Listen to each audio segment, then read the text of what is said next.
So why would a guy like me call it a pandemic? Why would other people online call it a pandemic outside of not being able to pronounce the Latin name for it? But why are we fear-mongering again in the news?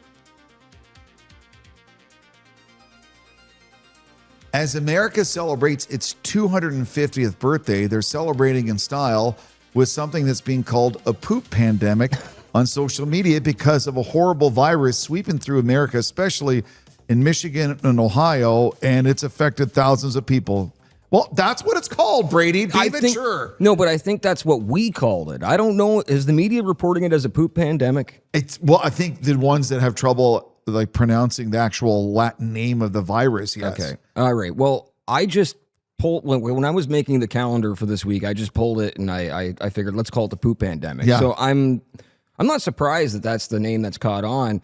But what exactly is the poop pandemic? It doesn't really sound like a pandemic, Jim. No, it basically, there's approximately 7,000 to 8,000 people across 32 states in America who are affected by this virus. Okay. And it's a gastrointestinal virus. It's bloating, cramping, vomiting. But the biggest thing is what they're calling diarrhea. And it goes days on end until it leaves your system. And the Center for Disease Control in America are pointing to salad and lettuce, and onions, and Taco Bell is the biggest culprits. So Taco Bell, this is an actual thing. Corporate headquarters have had to remove a bunch of items from their menu because it concerns. Okay. Taco Bell. I love Taco Bell. You just had some last night. I had some last night, and I worked so late that I didn't even get it in me until about 11 o'clock. I was asleep by 11:30. So I went to sleep wrong. With a full belly full of Taco Bell. So now I'm scared. Thanks. Well, okay, but the experts are saying it's basic food handling safety. Wash everything. Yeah. You don't eat berries or lettuce or fruits and vegetables without thoroughly washing them in your sink. That seems basic. You wash your hands a lot while you're handling food and making something. A proper hygiene. Yeah. And it's something they've been talking about for years. If you rinse salads and vegetables and lettuce and fruits and whatnot and thoroughly prepare them and rinse them and then cook them properly, it should be no problem. But if you think it's fine, I'm just going to grab this in the store. Yeah, long gone are those days. When we were younger, well, definitely when you were younger, but when I was younger, you had the ability to kind of just grab a piece of broccoli or a grape or one of those things out of your basket that you've and eat it, and you didn't worry about it. But now, no. Like, you know, when you see that wax kind of covering over top of grapes. Yeah.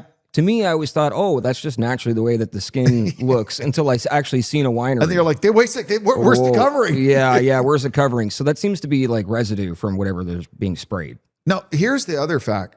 There are approximately 342 million people in America now. That's the current population. It's a big population. And we're talking about 7, 8, maybe 9,000 people who have this disorder. So why would a guy like me call it a pandemic? Why would other people online call it a pandemic outside of not being able to pronounce the Latin name for it? But why are we fear-mongering again in the news? A little bit. And let's face it, Chorus Entertainment, as we speak today, are firing dozens and dozens of people in Calgary and Edmonton and Vancouver. And it's been a bad couple weeks for Canadian media. Yeah. Where they're just slashing and burning. And American media is the same way.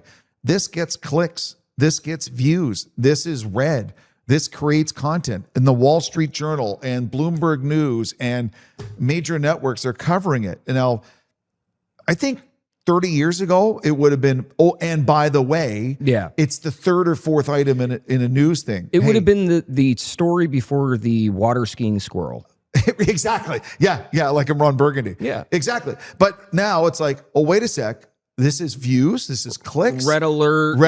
Oh, my God. Yeah. You know what's a red alert is when you go outside in the air, you can't breathe because of smoke from a wildfire. That is a much bigger concern for the population of not just Ontario, but it's going into like today as we're talking, Detroit is the worst air quality in the world. Toronto had it yesterday. Yeah, Toronto had it yesterday. You couldn't even see. It was supposed to be a sunny day, beautiful day, and we got completely smoked out. And they had to cancel outdoor viewing parties for the World Cup yesterday. It was not safe.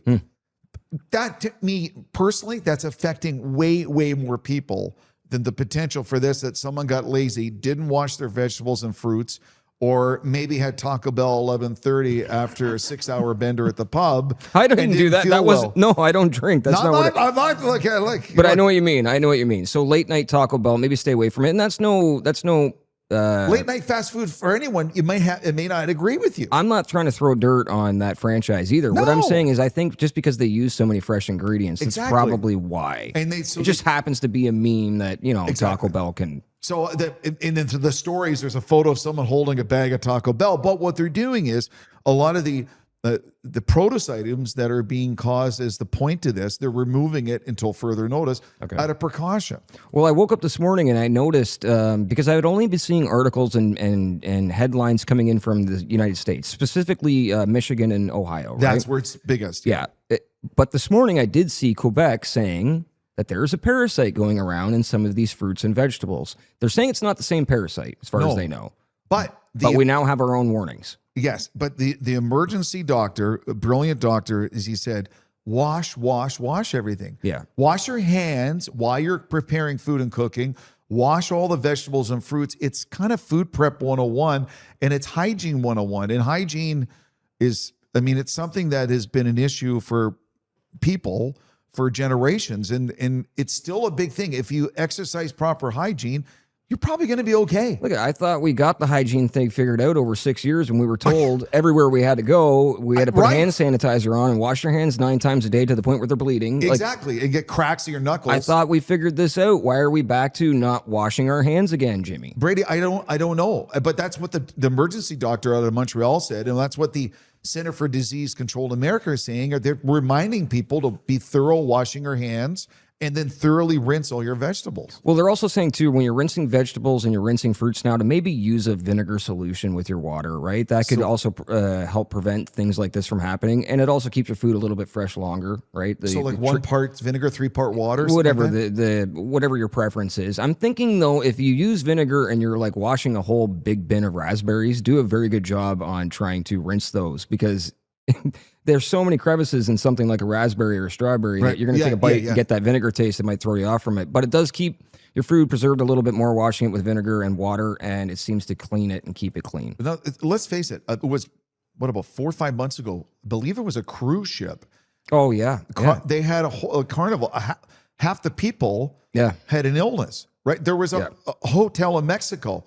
A third of the guests had gastrointestinal illness. Are you really surprised, though, about a cruise ship having this issue? Because cruise ship seems to be just a floating vessel of chaos. And why potential anyone does a germs and cruise viruses. No, but I know a lot, and you're right, a lot has been made about this in the news and news cycle. But we just have to go over the last few years, and there was like a hotel here, a cruise ship here, different things. Mm-hmm. So this is not totally unusual. These things happen. Well, and it's been happening since the beginning of humanity, right? Absolutely. Because from the research I've done, up until about 150 to 200 years ago, this was like one of the number one killers was diarrhea and dysentery and parasites from foods and waters and things like that. Poor sanitation. You were talking about Gettysburg. They just had their anniversary. So they had the anniversary of Gettysburg, and I'm fascinated by the Civil War in Gettysburg. And they had mentioned, one of the experts, one of the PhD in American history, said, prior to the battle, when the troops are in camp on both sides, the biggest casualty was from illness, dysentery and cholera, because of poor sanitation, poor hygiene, and they were sick. Well, remember when we were younger too, when the computers started coming around, the very first game that I ever got that was an educational game was the Oregon Trail. And that was one of the things that you could do was die from dysentery by not being clean, or not boiling your water. Not boiling your water, right? And you have all these survival games and video games now where that's one of the main things, like these zombie games and surviving alone in the woods. You boil your water. You use charcoal tablets, things like that. So, and the Taylor Sheridan show, I think it's called 1883. Okay. Where it depicts the Dutton family leaving Texas and going out to Montana on the Oregon Trail, and Sam Elliott is brilliant in it, and it shows how many people didn't make it. Yeah. And disease was one of the big reasons. And they said if you fell ill in the morning, you were done by midday. Look at even food poisoning. I don't know there's different types of food poisoning. Yeah. People get it quite a bit. Everyone's had it at one point. It's a lot of the time you feel like it's just heat stroke coming on. If it's in the summer, then it turns into something completely different. And I think even food poisoning was like a pretty dangerous thing until we realized that this is the link to dehydration, other things like that, antibiotics, and we get IV drips sometimes now.